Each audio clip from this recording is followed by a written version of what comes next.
Hello and welcome to my vlog on skills versus capacities with regards to speed and agility. The athletes using this vlog are both professional rugby union players involved in a multi-directional sport where effective change of direction, acceleration and speed are important characteristics to meet competitive demands. I will analyse both a skill and a capacity limitation in the A-skip as a drill to improve sprint mechanics and the 90-degree cutting manoeuvre as an agility skill concerning change of direction. When considering movement effectiveness, performance outcomes are heavily reliant on an athlete's motor control strategies but also the physical capacities that underpin the internal demands of the task. A continuing theme herein when evaluating limitations in skill is that movement effectiveness can be improved almost immediately with good coaching cues as motor learning takes place, while some capacity limitations may be improved more progressively with strength and conditioning practice. This first video highlights skill limitations in the A-skip. As you can see, the athlete moves horizontally quite quickly during the drill, with a laboured cyclic motion of the limbs and little vertical oscillation of his centre of mass attributed to poor vertical force production. When evaluating the stance leg, the athlete demonstrates ineffective triple extension mechanics. This is characterised at ground contact by poor ankle stiffness as the heel contacts the floor, alongside poor knee stiffness, which results in knee flexion angles greater than desirable terminal extension ranges of 10 to 20 degrees. At takeoff, the athlete again fails to extend the knee and also the hip past neutral. This results in poor vertical force production, and the athlete adopts a knee flexion strategy to produce horizontal propulsive forces, which can be observed by a flicking action at the knee after takeoff. When evaluating the swing leg, the athlete demonstrates a poor knee drive through hip flexion, which should be in ranges closer to 90 degrees. This is synonymous with poor contralateral hip extension and the reflexive mechanism involved in a scissor action. He also fails to cock the ankle into dorsiflexion, which allows for pre-tension of the triceps surae for the foot strike to follow. However, the athlete does catch his foot well under his centre of mass and folds the lower limbs reasonably well. Concerning the trunk and upper limb, the athlete manages to maintain neutral lumbar-pelvic position and a reasonable trunk stiffness in the sagittal and transverse plane. However, the athlete demonstrates an ineffective arm swing. The right upper limb involves a more elbow-dominant strategy with the shoulder braced more closely to the midline of the trunk, whilst the left upper limb involves more movement in the shoulder and less at the elbow, with a flexion strategy across the body on forward swing. This athlete has no upper limb complaints or injury history, so this may indicate an adaptive strategy to improve trunk stability to balance forces in the transverse plane. Whilst the aforementioned critiques could equally reflect capacity limitations, we were able to improve effective movement through coaching and derivative exercises. Collectively, these exercises focused on vertical force production through triple extension mechanics, alongside contralateral swing leg recovery and knee drive, and learning to express greater lower limb stiffness. We challenged the athletes' affordances through discussion and practiced the A-skip with the following cues, and as such were able to improve movement effectiveness within session, highlighting a primary limitation in skill. Here is a second athlete performing the A-skip, this time with limitations in capacity. Contrasting to previous, this athlete demonstrates good triple extension at takeoff, which is characterised by greater knee extension and hip extension towards neutral. He also demonstrates a positive knee drive on his swing leg that is close to 90 degrees, and a positive arm swing characteristic of a shoulder strategy. Despite more superior mechanics, this athlete does not clear the ground very well and experiences only small oscillations in his centre of mass. A more spring-like behaviour of the lower limb should be observed, which can be attributed to elastic properties of the Achilles tendon and stretch short cycling mechanisms of the shank developed over initial contact to takeoff. The injury history of this athlete reveals chronic bilateral Achilles tendinopathy and bilateral ACL reconstruction involving a patellar tendon graft. This suggests this athlete most likely has decreased tendon stiffness qualities and diminished stretch shortening cycle ability, which when combined with a heavy mass of 108 kg limits the spring-like behaviour in his plyometric profile. In keeping with previous, this athlete's movement effectiveness did not change with coaching, strongly suggesting a primary capacity limitation. To resolve these limitations in capacity, exercises targeting both the neuromuscular and elastic components of the stretch shortening cycle could be trained.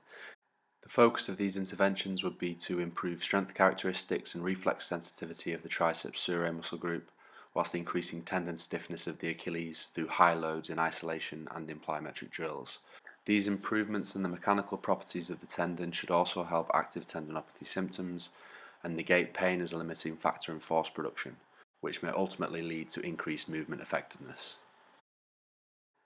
A 90-degree cutting manoeuvre has been previously used in biomechanics studies and as a return to play marker in complex knee injury. It is also an agility task that replicates extreme change of direction for field sport athletes.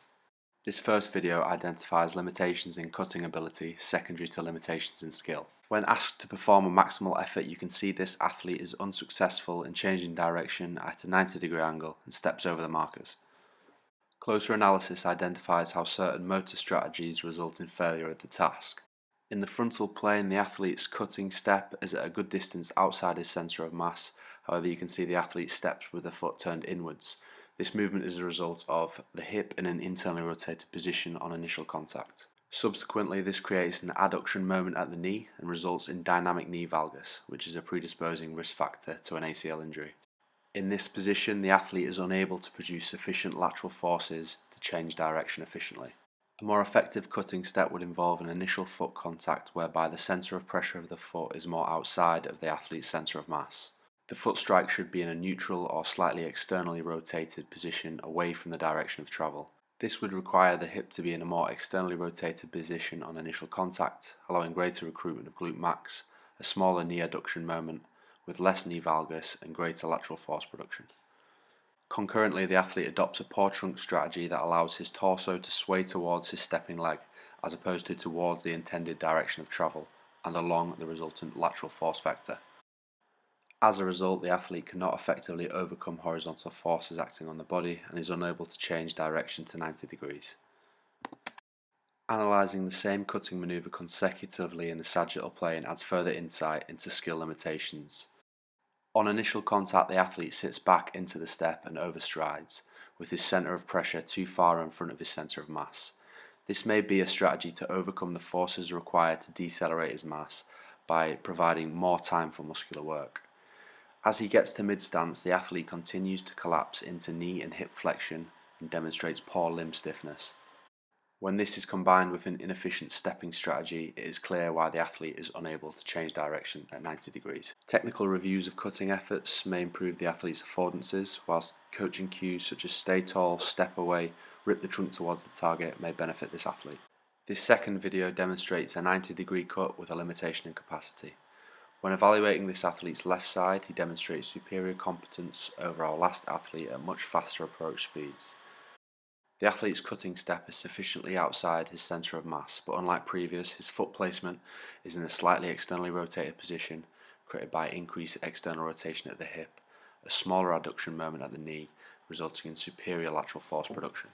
The athlete adopts a good trunk strategy which is rotated and side flexed towards the direction of intended travel and the lateral force vector. However, when comparing the athlete's right side, you can see he is more hesitant with a slower approach speed. His capacity limitation becomes apparent in the form of decreased force production at the knee. This athlete is currently rehabilitating from an ACL reconstruction that harvested the patellar tendon graft. As such, a lot of quadricep strength was lost. The athlete currently has around a 15% knee extension strength deficit on isokinetic testing and has just only begun to train change of direction capabilities. Secondary to this athlete also adopts some of the biomechanical flaws previously mentioned, such as the internally rotated foot position. To improve these capacity limitations, exercises to improve vertical force production at the knee and frontal and transverse plane strength at the hip and trunk could be incorporated.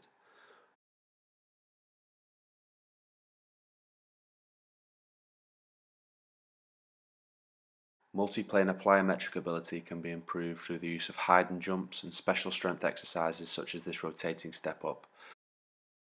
Practicing this skill of cutting at more obtuse angles may also allow primary transfer of skill performance. After analysing each task, it is apparent that for more complex tasks such as the 90-degree cut, it becomes hard to clearly delineate skill limitations from capacity limitations. In this instance, both skill practice with coaching and strength and conditioning to resolve capacity issues will be performed concurrently. This also holds true for many other sport skills where effective movement is heavily reliant on a complex interaction of both motor skills and internal physical capacities, which together optimize performance.